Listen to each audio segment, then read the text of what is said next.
Bien-aimés dans le Seigneur, Shalom, nous sommes dans la joie de nous retrouver ce mercredi 4 janvier 2023 pour une nouvelle méditation. Nous vous saluons au nom de notre Seigneur et Sauveur Jésus-Christ. Nous allons lire un texte dans le livre des Proverbes. Proverbes chapitre 3, nous lirons les versets 5 et 6. Et nous allons lire dans deux versions différentes. Dans Louis II, il est écrit « Confie-toi en l'Éternel de tout ton cœur, et ne t'appuie pas sur ta sagesse, reconnais-le dans toutes tes voies, et il aplanira tes sentiers. » Bible du Semeur nous dit, mets ta confiance en l'Éternel de tout ton cœur et ne te repose pas sur ta propre intelligence. Tiens compte de lui pour tout ce que tu entreprends, et il te conduira sur le droit chemin. Le guide parfait. Le guide parfait, tel est le thème de notre méditation de ce mercredi 4 janvier 2023. Bien-aimés dans le Seigneur, sur cette terre, nous marchons sur un chemin inconnu, vers une destination inconnue. Personne ne connaît son destin. Et même lorsque certains prédisent l'avenir, disent prédire l'avenir, cela ne se fait qu'en partie. Et Paul le dit, dans 1 Corinthiens chapitre 13, verset 9, il dit, « Car nous connaissons en partie et nous prophétisons en partie. » Cette réalité des choses, bien-aimés, frustre certains, au point de chercher des moyens, parfois obscurs, pour sécuriser la vie, et cela à leur détriment, malheureusement. Plutôt que d'être frustrés, bien-aimés, le texte du jour nous montre la voie du salut. Être guidé par Dieu, le maître de l'univers, le guide parfait.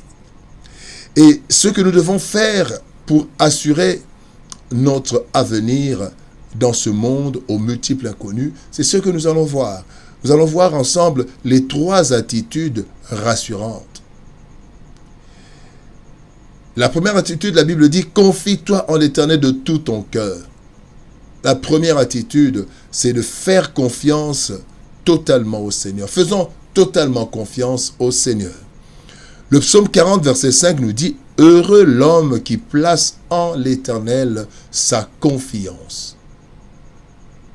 Personne ne connaît l'univers mieux que son Créateur. Et même si certains génies surdoués font des prodiges, aucun ne connaît l'avenir et le destin comme Dieu. Il connaît parfaitement le monde, ainsi que toutes les créatures qu'il a créées par sa seule volonté. Bien-aimés, lorsque nous sommes perdus ou que nous voulons trouver le bon chemin dans ce monde, Dieu seul peut parfaitement nous conduire. Il est le guide parfait. Il dit dans le psaume 32, verset 8, « Je t'instruirai, je te montrerai la voie que tu dois suivre, je te conseillerai, j'aurai le regard sur toi. » Nous pouvons lui faire confiance, bien-aimés, totalement. Et dans la prière et dans la méditation de la parole, cherchons le bon chemin en Dieu, en Jésus-Christ. Il est le guide parfait. La deuxième attitude, il lui dit, ne t'appuie pas sur ta sagesse. Donc, ne t'appuie pas sur ta sagesse. Bien-aimés, ne nous appuyons pas sur notre intelligence, sur notre sagesse. 1 Corinthiens chapitre 13, verset 9 nous dit, car nous connaissons en partie. Aussi intelligent que l'homme puisse être, bien-aimé, il ne connaît qu'en partie. Vous êtes professeur d'université, vous connaissez, vous êtes expert en la partie, dans la partie que vous avez étudiée, mais pas expert en tout. Vous êtes licencié, expert en telle chose, mais vous l'êtes dans votre domaine. Bien-aimé, quelle que soit l'intelligence, l'homme ne connaît qu'en partie. D'où cette recommandation de ne pas se confier à sa propre intelligence. Lorsque nous voyons comment toute l'intelligence des humains, malgré cela, avec toute l'intelligence des humains, le monde continue à se détériorer, à se désintégrer. Où est l'intelligence? Nous pouvons alors comprendre le verset qui dit « Maudit soit l'homme qui se confie en l'homme ». Oui, bien-aimé, maudit soit l'homme qui se confie en l'homme. Et nous-mêmes, nous sommes des hommes, même maudits sommes-nous si nous nous confions en nous-mêmes d'abord. Bien-aimé, c'est vrai, nous devons avoir confiance en nous. Nous pouvons avoir confiance aux hommes, mais nous ne pouvons pas nous reposer notre intelligence sur l'humanité. Parce qu'il y a beaucoup d'aléas, il y a beaucoup de choses que nous ne pouvons pas maîtriser. Bien-aimé, la Bible dit, maudit soit celui qui prend la chair pour appui. Ève, bien-aimée, dans Genèse chapitre 3, verset 6, la Bible dit que Ève a vu que l'arbre était bon à manger. Oui, mais qu'est-ce qui s'est passé quand elle a mangé? Elle a trouvé que c'était bon à manger, mais cela nous coûte cher jusqu'à aujourd'hui. Son intelligence nous a conduits dans un désastre. L'intelligence de l'homme et de la femme, le premier homme et la première femme, leur intelligence nous ont conduits dans le désastre. Il en est ainsi, bien-aimé, pour quiconque prend appui sur sa propre intelligence. Bien-aimé, nous ignorons plus que nous ne connaissons. C'est vrai, nous connaissons beaucoup de choses, peut-être, mais nous ignorons plus que nous ne connaissons parce que le monde est tellement grand, il y a tellement de choses cachées que nous ne connaissons qu'en partie.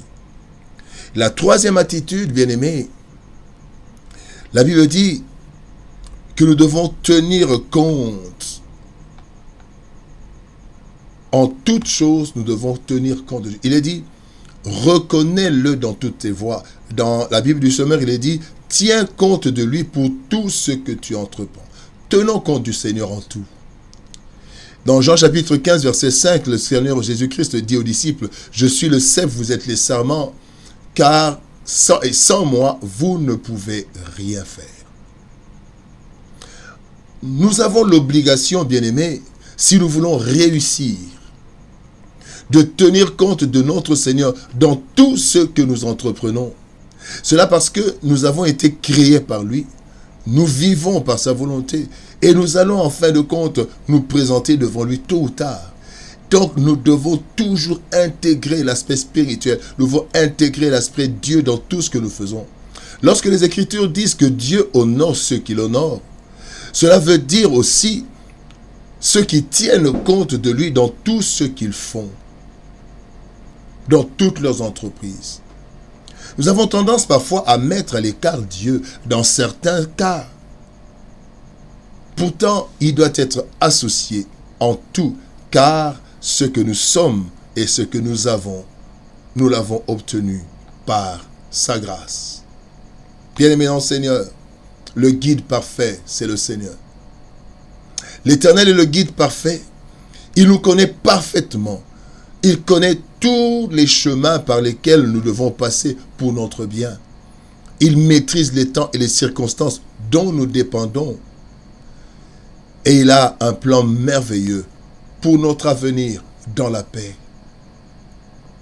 Faisons-lui confiance, bien-aimés. Reconnaissons-le dans toutes nos voies et surtout, ne nous reposons pas sur notre propre intelligence, car elle n'est pas suffisante devant tous les aléas de la vie. Suivons le guide parfait.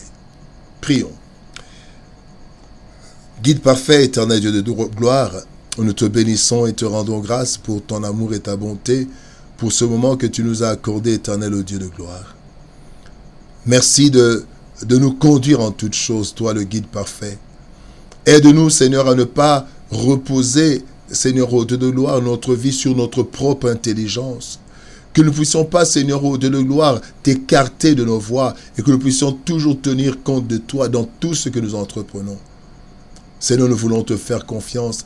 Aide mon frère, ma soeur, à te faire totalement confiance, quels que soient les temps, les circonstances, parce que c'est toi qui nous guides parfaitement et nous atteindrons, Seigneur de gloire, l'objectif que toi tu veux atteindre, le bonheur pour chacun de nous. C'est dans le précieux et puissant nom de Jésus-Christ que nous avons ainsi prié. Amen. Bien-aimés dans le Seigneur, que Dieu nous bénisse. Shalom. Au revoir et À demain.